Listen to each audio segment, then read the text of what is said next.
우리가 계속 마가복음을 보고 있습니다. 지난주 말씀 혹시 기억하시나요?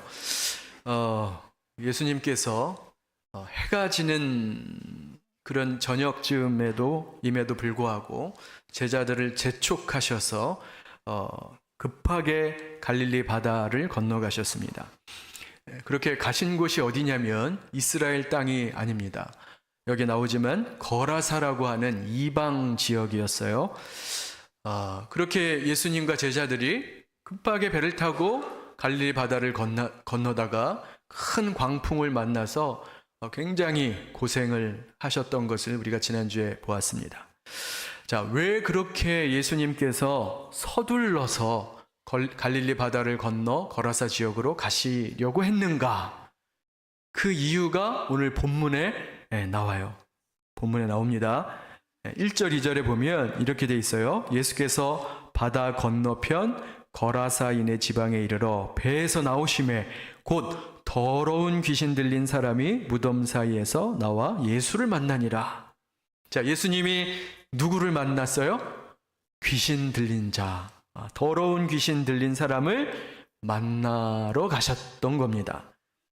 그러니까 그렇게 고생하면서 광풍을 뚫고 바다를 건너 거라사로 간 이유가 이 한 사람, 그것도 귀신 들린 자를 만나러 가셨다는 것이에요.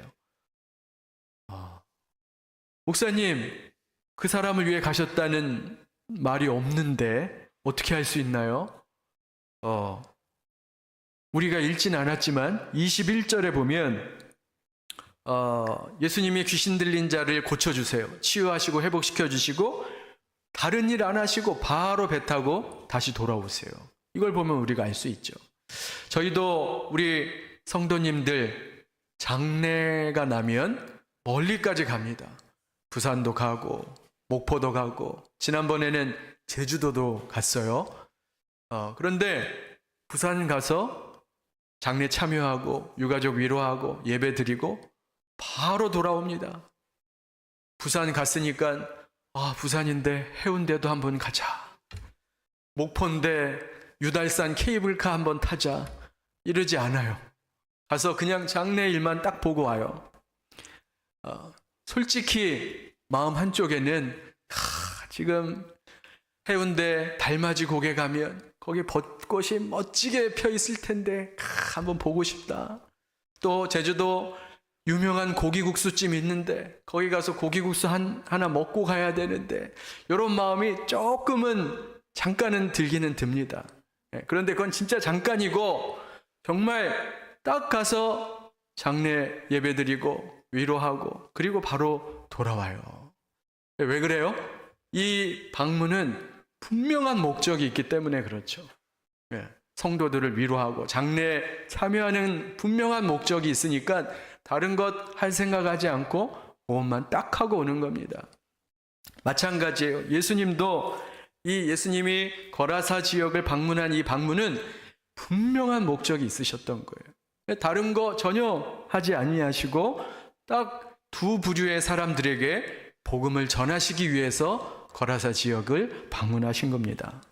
자, 그 사람들이 누군지 말씀드릴게요. 첫 번째로 아까 말씀드린 것처럼 더러운 귀신 들린 자, 이 사람을 만나기 위해서 복음 전하기 위해서 가신 거예요. 우리 3절에서 5절까지인데 같이 한번 읽겠습니다. 자, 시작. 그 사람은 무덤 사이에 거처하는데 이제는 아무도 그를 쇠사슬로도 맬 수 없게 되었으니 이는 여러 번 고랑과 쇠사슬에 매었어도 쇠사슬을 끊고 고랑을 깨뜨렸음이러라. 그리하여 아무도 그를 제어할 힘이 없는지라. 밤낮 무덤 사이에서나 산에서나 늘 소리 지르며 돌로 자기의 몸을 해치고 있었더라. 예수님이 처음 만난 사람은 누구냐? 귀신 달린 사람인데 보통 우리가 거라사의 광인이라 이렇게 불러요. 자, 그런데 이 사람 상태가 아주 심각합니다. 심각해요. 발가벗은 채로 무덤가에 사는데요. 다니면서 소리를 지르고 다닙니다. 사람들이 쇠사슬로 묶어보기도 하지만 힘이 얼마나 센지 그걸 다 끊어버리고 어느 누구도 컨트롤할 수 없는 그런 상황이었어요. 예전에, 요즘은 잘 안 보이는데 예전에는 보면 길 가다가 보면 그런 광인들을 종종 볼 수 있었는데, 이 사람이 자기 몸을 자해하고 피투성이가 되어 있는 그런 삶을 살았던 겁니다. 자, 이게 다 성경은 말하는데 귀신의 지배를 받았기 때문이다, 이렇게 말씀하고 있어요. 목사님, 요즘이 어떤 시대인데, 첨단 과학 시대인데 무슨 귀신 씨나라 까먹는 소리를 하십니까? 아마 이렇게 생각하시는 분 계실지 모르겠어요. 네. 여러분, 그런데요, 세상에는 과학으로 설명이 안 되는 일들이 엄청나게 많습니다. 네. 여러분, 그거 아셔야 돼요. 과학이 만능이 아닙니다. 네. 영적 세계가 분명히 있어요. 하나님이 지으신 영적 세계와 물질 세계가 있어요. 그런데 물질 세계의 이 과학의 도구로는 그 모든 것들을 다 감지하고 이해할 수 없지요. 무엇보다도 성경은 아주 분명하게 말합니다. 악한 영, 눈에 보이지 않지만 악한 영과 귀신의 세력이 있다. 또 여러분 보세요. 실제로 수많은 사람들이, 불신자 신자를 떠나서 수많은 사람들이 어떤 귀신의 존재를 경험한 것을 우리는 많이 보게 됩니다. 그리고 무엇보다도 제일로 중요한 것은 성경이 그렇게 말하고 있어요. 사탄, 마귀, 귀신, 악한 영들이 존재하고 있다, 이렇게 우리에게 말씀하고 있어요. 귀신에 대한 오해가 있는데, 도대체 귀신, 악한 영들은 어떤 존재인가? 사람들은 죽은 영혼, 사람이 죽으면 귀신이 된다고 생각하는데 성경은 그렇게 말하지 않습니다. 귀신, 악한 영들은 타락한 천사들이다, 이렇게 이야기를 해요. 그래서 그 타락한 천사들의 우두머리가 누구예요? 사탄이라고도 하고 마귀라고도 하는, 두 개의 이름이 있죠. 사탄이라고도 하고 마귀라고도 하는 그 천사장이 우두머리고, 그 밑에 있는 악한 영들, 그들을 우리는 귀신들이라, 이렇게 표현을 합니다. 자, 그러면 귀신이 어떤 존재인지 오늘 본문을 통해서 두 가지만 살펴볼게요. 귀신은 어떤 존재인가? 첫 번째로 하나님의 형상을 파괴하는 자다, 이렇게 말해요. 오늘 본문에 귀신이 이 거라사 광인에게 어떻게 합니까? 그 사람을 지배하죠. 보통 영어로 demon possessed라고 하는데 사로잡았다는 거예요. 사로잡았어요. 그래서 그 사람이 사람이기를 포기하게 만듭니다. 사람의 형상인데 사람의 형상대로 살지 못하고 마치 짐승처럼 살게 만드는 거예요. 그래서 옷을 벗고 무덤가에 살면서, 그리고 자기를 증오하죠. 하나님의 형상으로 지음받은 자신을 파괴하는 거예요. 자기를 증오하고 미워해서 자기 학대를 지금 하고 있는 것입니다. 제가 예전에 섬기던 교회에 나 집사님이란 분이 계셨어요. 이분 부부가 고물상 일을 하셨는데 아무래도 힘든 일을 하다 보니까 매일 술을 드시는 거예요. 매일 술을 드셨어요. 그러면서 이 부부가 둘 다 알코올 중독에 빠졌습니다. 그 아내분이 먼저 간경화로, 제가 그 돌아가신 걸 봤는데 얼굴이 새카맣게 돼서 돌아가셨어요. 간경화라 보니까 돌아가시고, 이제 나 집사님이 혼자 이제 남으셨는데, 이분이 비록 알코올 중독자지만 그래도 믿음이 있으셨어요. 그래서 술에 취하지 않으면 교회당에 나와서 예배드리고 기도하셨던 분입니다. 자, 그런데 이제 혼자 사시다 보니, 여러분, 이게 혼자 살면요, 참 이게 위험해요. 혼자 살면 잠이 잘 안 오고 결국에는 술의 힘을 빌어서 잠을 청하는 경우가 굉장히 많아집니다. 그래서 이분이 알코올 중독이 심해지면서 환청과 환상까지 이제 보게 되는 거예요. 어느 날 텔레비전을 보는데 TV 속에 사람이 자기에게 말을 거는 겁니다. 너는 혼자야. 세상 어느 누구도 너에게 관심이 없어. 차라리 죽는 게 나아. 너 곧 죽을 거야. 빨리 죽어. 막 이런 환청이 들리는 거예요.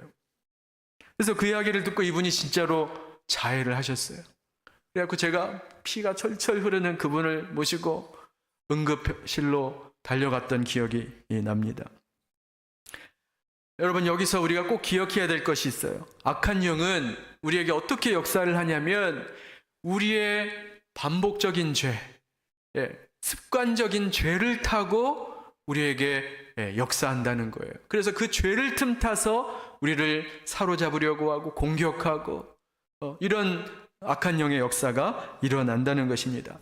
사무엘상에 보면 사울 왕에게 악한 영이 임하는데 언제 임하느냐? 이 사울 왕이 끊임없이 다윗에 대한 미움과 분노와 증오가 계속적으로 마음에 충만했던 거예요.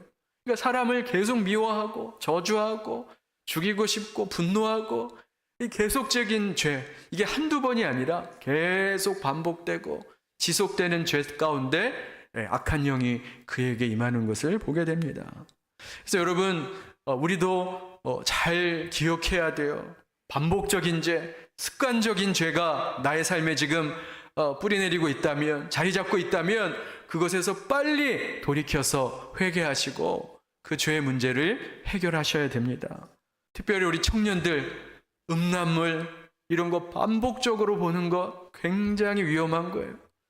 술 매일 드시는 분들 굉장히 영적으로도 위험한 겁니다. 도박에 빠져 있는 것. 그래서 여러분, 중독, 특별히 중독은 이게 단순히 이게 그냥 물리적인 현상만이 아니라 영적인 문제예요. 그것을 통해서 악한 영이 틈을 타고 그 한 영혼을 지배하고 사로잡으려고 하는 그런 일들이 많이 일어난다는 것입니다. 그래서 여러분, 반복적인 죄, 습관적인 죄는 빨리 회개하고 떠나셔야 되는 거예요. 그래서 이제 이 사탄은 귀신은 어떤 존재인가? 하나님의 형상을 어떻게 해서든지 파괴하려고 하는 그런 영적인 존재라는 겁니다. 자, 둘째로 귀신은 어떤 존재인가? 거짓말하는 자라는 거예요. 우리 요한복음 8장 44절 말씀 같이 한번 읽겠습니다. 자, 시작. 그는 처음부터 살인한 자여 진리가 그 속에 없으므로 진리에 서지 못하고 거짓을 말할 때마다 제 것으로 말하나니 이는 그가 거짓말쟁이요 거짓의 아비가 되었음이라. 네. 여기 보니까 마귀는 거짓의 아비라 이렇게 말해요. 속이는 재주가 탁월합니다. 아주 교묘하게 우리를 속이는 거예요. 대놓고 속이는 게 아니죠. 아주 교묘하게 거짓말로 우리를 속여서 절망에 빠뜨리고 낙심하게 만들고 죽고 싶은 마음이 들고 이제 그런 것이 사탄의 역사라는 거예요. 물론 예수 믿고 거듭난 사람은 우리 안에 성령이 내주하시기 때문에 악한 영이 우리를 온전히 지배할 수 없어요. 그러나 여전히 악한 영이 우리에게 어떤 일을 하냐면 우리에게 거짓된 생각과 마음을 불어넣는 일은 하고 있습니다. 너는 무가치한 존재야. 너는 아무것도 아니야. 세상에 어느 누구도 너에게 관심이 없어. 차라리 죽는 게 낫지. 여러분, 이런 마음들은 하나님의 형상을 파괴하고 이런 생각이 우리 마음속에 들어오는 것은 이게 사실은 내 생각이 아닌 거예요. 사탄이 우리에게 주는 거짓된 생각입니다. 자기 자신을 스스로 비하하고 자기를 학대하고 이것이 바로 사탄의 전략이고 괴계라는 거죠. 자, 그런데 문제는 뭐냐? 아까도 말씀드린 것처럼 이 사탄의 거짓말과 속임수는 너무나 교묘해서 그것을 우리가 잘 알아차리지 못한다는 거예요. 이게 내 생각인 것 같고 내 느낌인 것 같고 내 안에서 솟아나는 마음인 것 같아서 내 생각과 사탄이 주는 거짓된 생각을 구별하기가 참 쉽지 않다는 겁니다. 자, 그래서 우리가 늘 말씀과 기도로 깨어서 분별을 할 수가 있는 거예요. 저도 이런 경험이 있는데 사실 제가 예수 믿기 전에 꼭 거라사 광인 것 같았어요. 뭐냐면 제가 예수 믿기 전에 심한 염세주의에 빠졌어요. 세상 사는 것이 너무 재미가 없고 무가치하게 느껴지고 의미가 없게 느껴지고 차라리 빨리 죽는 게 낫겠다. 이런 아주 심한 염세주의에 빠져 있었습니다. 근데 그러다 보니 세상에 뭐가 좀 의미가 있을까? 재미가 있을까? 이것저것 다 해보는 거예요. 그래서 세상 친구들과 어울려서 매일 술 마시고 이런 자리에 가기도 하고 그래서 이것저것 이것도 해보고 저것도 해보고 또 제가 자세하게 말씀은 못 드리겠어요.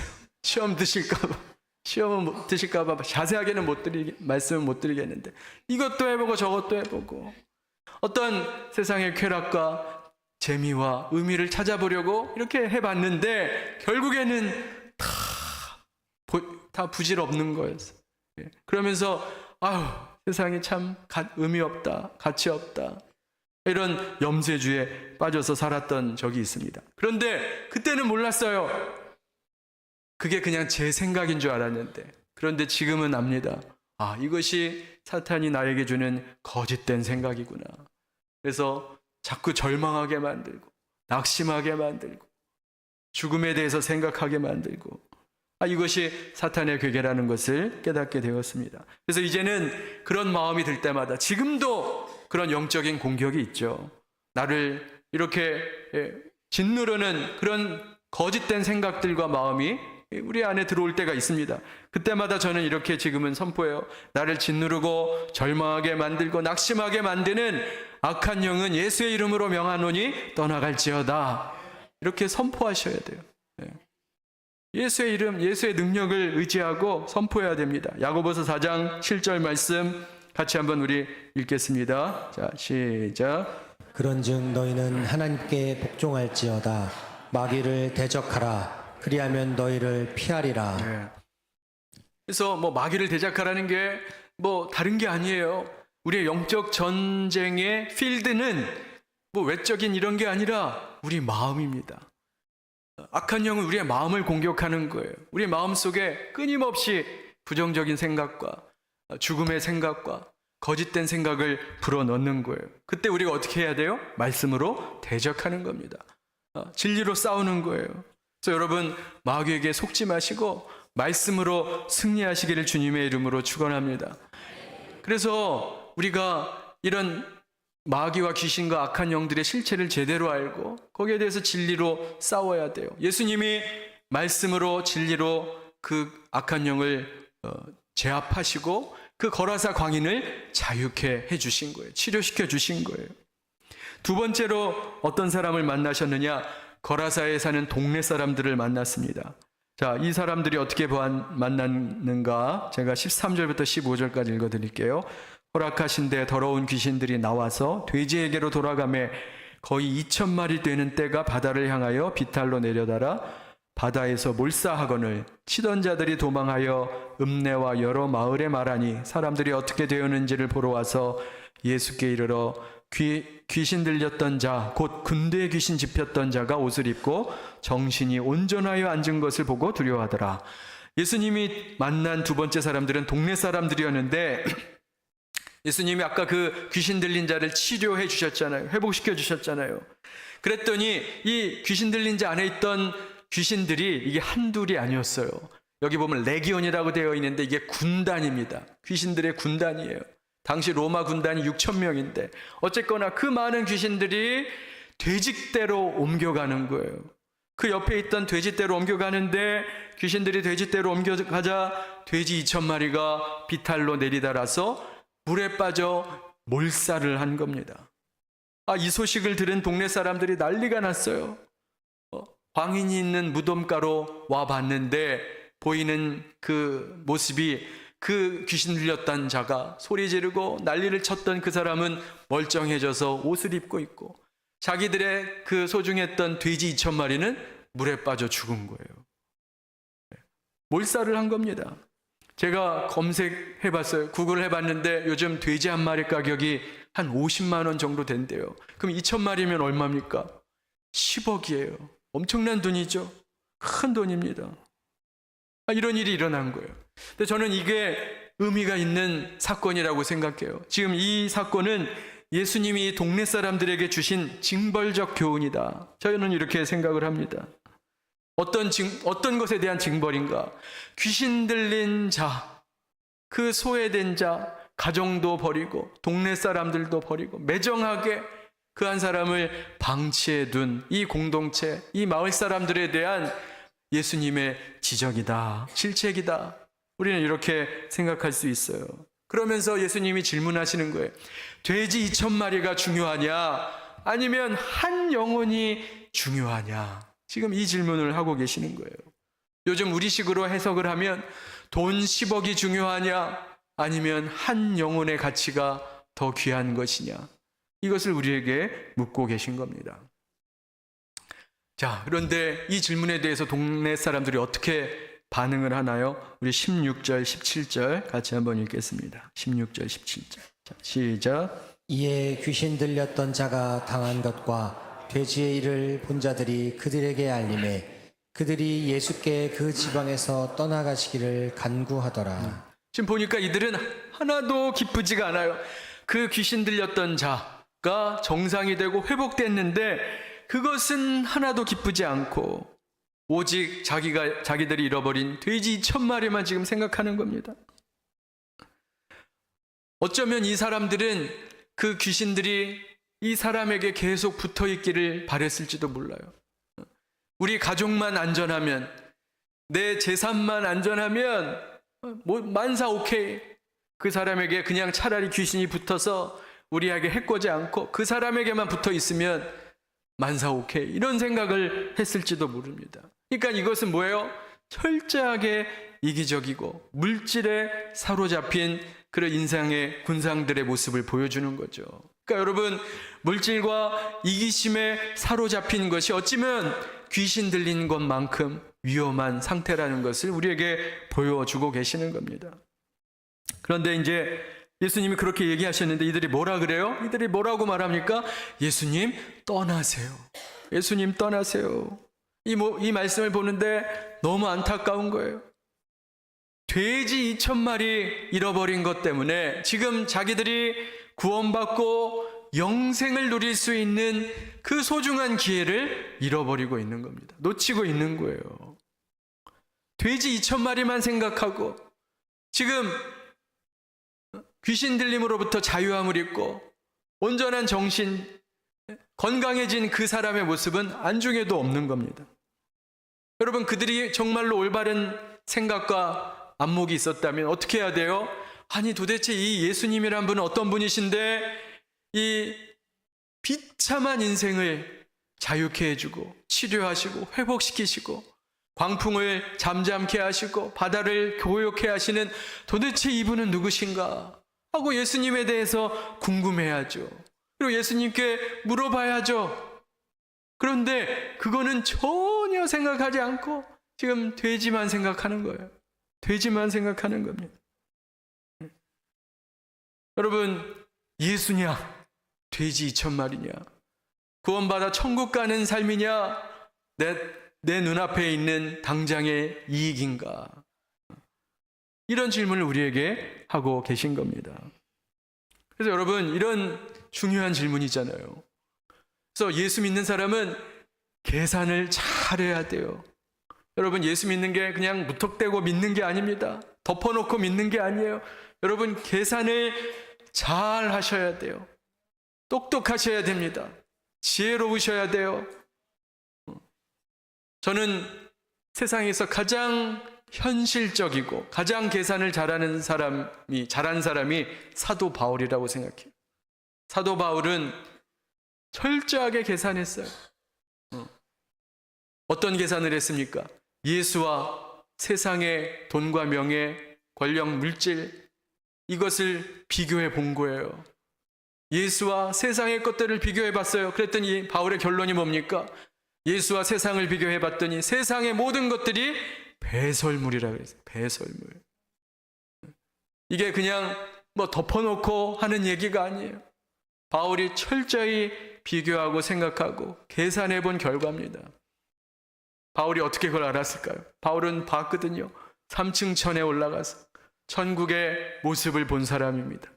영원한 생명이 있음을 알고 살아계신 하나님이 계심을 깨닫고 너무나도 확신하고 부인할 수 없는 그 진리와 그 하나님에 대한 확실한 믿음이 있었기 때문에, 계산이 있었기 때문에 그는 세상의 것을 배설물이라 하고 예수 그리스도가 가장 존귀하다는 것을 선택한 거예요. 여러분, 우리도 바울처럼 제대로 계산을 하셔야 돼요. 진짜 가치 있는 게 뭔가 한번 제대로 생각해 보세요. 이 땅에 썩어질 것, 잠시 7, 80년 있다가 썩어질 것, 없어질 것이 내 인생의 전부인가? 아니면 영원한 것, 영생과 구원이 내 인생의 진정한 가치인가?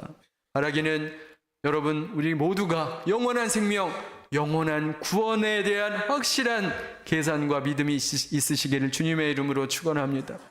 그런 계산과 믿음이 있으셔야 돼요. 이제 말씀을 맺고자 합니다. 오늘 말씀을 통해 제가 두 가지 적용을 해보았는데요. 첫 번째는 이거예요. 한 영혼을 귀하게 여겨야 된다는 겁니다. 여러분, 거라사 광인은 아무런 희망이 없었던 사람이에요. 가족들에게 버림받았어요. 동네 사람들에게 버림받았습니다. 만약에 예수님이 거라사 지역으로 가시지 않았다면, 그래서 그를 구원하시지 않았다면 비참하게 살다가 비참하게 죽을 인생이었어요. 그런데 예수께서 그 영혼의 사정을 아시고 그렇게 서둘러서 갈릴리 바다를 건너가셨던 겁니다. 제가 이걸 말씀을 묵상하면서 그런 생각을 했어요. 제가 여러 가지 사역을 합니다. 많은 사람들 앞에서 설교도 하고 또 소그룹 성경 공부도 인도하고 노예나 선교의 일도 감당하고 있어요. 그런데 이런 일을 할 때는 하나님이 제 마음에 한우가 너 정말 수고한다, 정말 고생한다, 잘한다, 이런 마음을 주시는 경우가 별로 없어요. 그런데 제 인생에 정말 하나님이 제 마음에 야, 너 정말 잘한다, 잘했다, 수고했다, 이런 마음을 주셨던 때가 언제냐 생각해 보면, 그런 아까 나 집사님을 제가 돌볼 때, 섬길 때, 그때 그런 마음을 제일 많이 주셨어요. 그래서 제가 그분 모시고 저기 충령이라는 곳이 있어요. 거기 복음병원이라고 그 병원이 있는데 거기 가셔 2시간 차를 몰고 가서 거기서 약을 지어드리고 치료해드리고 또 모시고 오고, 또 어떨 때는 그 혼자 사시는 방에 가면 막 소주병이 잔뜩 쌓이는데 그거 다 치우고, 또 막 응급 상황이 나면 응급실로 모시고 가고, 이런 일들을 제가 2년을 섬겼어요. 그런데 그때 참 힘들고 어려웠지만 그때 때때로 하나님이 저에게 야, 한우가 너 잘했다, 수고했다, 이런 마음을 주시는데, 그냥 지금 제가 뭐 설교하고 가르치고 이것이 뭐 중요하지 않다는 이야기는 아니지만, 그런데 정말 하나님이 기뻐하시는 일은 한 영혼, 소외된 한 영혼, 가련한 한 영혼, 불쌍한 한 영혼을 섬기는 사역을, 그런 일을 하나님이 기뻐하신다, 이것을 제가 깨달아요. 여러분, 정말 우리 교회가 저를 포함해서 한 영혼을 귀하게 여기고 한 영혼의 불쌍한 영혼들을 돌볼 수 있는 그런 교회가 되어야 할 줄로 믿습니다. 그걸 하나님이 기뻐하시는 거예요. 두 번째로 적용점은 이거예요. 예수 앞에 나오라는 겁니다. 만약 지금 여기에 어떤 분이 정말 사는 게 힘들고, 무덤가라는 게 뭡니까? 죽음을 상징하는 곳이잖아요. 내 인생이 막 무덤 같고 죽을 것 같고 절망이고 낙심하고 두렵고 무덤 같은 곳에 머물러 있다고 생각이 드신다면 예수님 앞에 빨리 나오시라는 거예요. 예수 앞에 빨리 나오셔야 돼요. 본문을 보면 놀라운 점이 하나 있어요. 자, 귀신 들린 자가 예수님을 보자마자 달려와요. 예수님이 배에서 내리시는데 귀신 들린 자가 예수님을 보자마자 달려옵니다. 이게 참 사실은 모순이에요. 왜냐하면 귀신은 예수님을 가까이 하기 싫어하거든요. 예수님이 하나님의 아들이시고 그분이 권세와 능력이 있는 분이신 것을 알기 때문에 자기가 그 앞에 설 수 없다는 것을 아는 존재입니다. 그런데 이 귀신 들린 자가 예수님 앞에 바로 달려오는 거예요. 왜 그랬을까? 저는 이것이 악한 영과 이 불쌍한 영혼 간의 영적인 싸움이라 생각해요. 귀신이 지금 그 영혼을 지배하면서 죽음의 자리 무덤으로 데려갔지만 그 불쌍한 영혼은 지금 살고 싶은 거예요. 이 가련한 영혼은 도움이 필요해서 예수님을 바라보는 순간 안간 힘을 써서 예수님 앞으로 달려나간 것입니다. 비록 귀신이 그 사람을 제어했지만 그 속에는 그 제어에 저항하는 영혼이 있었던 거예요. 여러분, 사탄 마귀는 우리를 어떻게 해서든지 무덤에 붙들어 두려고 해요. 무덤이 뭐예요? 죽음을 상징하잖아요. 죽음의 그늘 아래 살게 하려고 합니다. 우리로 늘 절망하게 만들고 불안하게 만들고 자기를 학대하게 만들고 자기를 미워하게 만들고 두려움과 염려 속에 살아가게 만드는 거예요. 여러분, 그럴 때마다 악한 영에게 저항하셔야 돼요. 대적하셔야 됩니다. 여러분, 죽고 싶다는 우울감에 붙잡히지 마시기 바랍니다. 사는 게 너무 가치 없다 허무감에 붙잡히지 마세요. 자기를 미워하는 마음, 자기를 막 비하하고 학대하는 마음, 이런 마음에 빠지시면 안 됩니다. 네, 아까도 말씀드렸죠. 이것은 사탄의 교묘한 거짓 속임수라는 거예요. 그게 내 생각이 아니에요. 사탄이 우리에게 불어넣는 거짓된 생각이라는 것을 기억하시고 잘 분별하시기 바랍니다. 그리고 어떻게 해야 돼요? 오직 예수님께 달려 나오셔야 되는 거예요. 여러분, 예수님은 어떤 분이시냐? 한 영혼을 위해, 그 가련한 한 영혼을 위해 광풍을 지나고 바다를 건너서 고생해서 그 한 영혼을 구원하시려고 바닷길을 건너신 분이세요. 이건 뭘 의미합니까? 그렇게 사랑이 많으신 분이라는 거예요. 우리를 구원하시기 원하시는 분이시고 죽음의 그늘 아래서 절망하고 좌절하고 괴로워하는 영혼들을 죄와 사망의 권세에서 자유케 하시는 분이신 줄로 믿습니다. 우리가 그 예수 그리스도를 믿어야죠. 여러분, 예수님의 능력이, 예수님의 사랑이 저와 여러분을 자유케 할 줄로 믿습니다. 그분을 믿으세요. 그분을 의지하세요. 예수의 이름을 부르고 예수의 이름을 의지하는 자에게 하늘의 평강과 자유와 구원과 그리고 하늘의 놀라운 축복을 베풀어 주실 줄로 믿습니다. 바라기는 우리 교회가 이런 치유와 회복의 은혜가 넘치는 복된 교회가 되기를 주님의 이름으로 축원합니다. 기도하겠습니다. 하나님 아버지, 오늘 말씀을 통해 참으로 가련한 한 영혼을 사랑하시고 구원하시기 원하시는, 기뻐하시는 우리 예수 그리스도의 모습을 보게 됩니다. 우리도 예수 그리스도 닮게 하시고 한 영혼을 귀하게 여기는 그런 부천 평안교회가 되게 하여 주옵소서. 아버지, 여기에 무덤의 자리에 사는 인생이 있다면 주께서 불쌍히 여겨주시고 소망과 회복과 치유의 은혜를 베풀어 주옵소서. 예수님의 이름으로 기도하옵나이다. 아멘.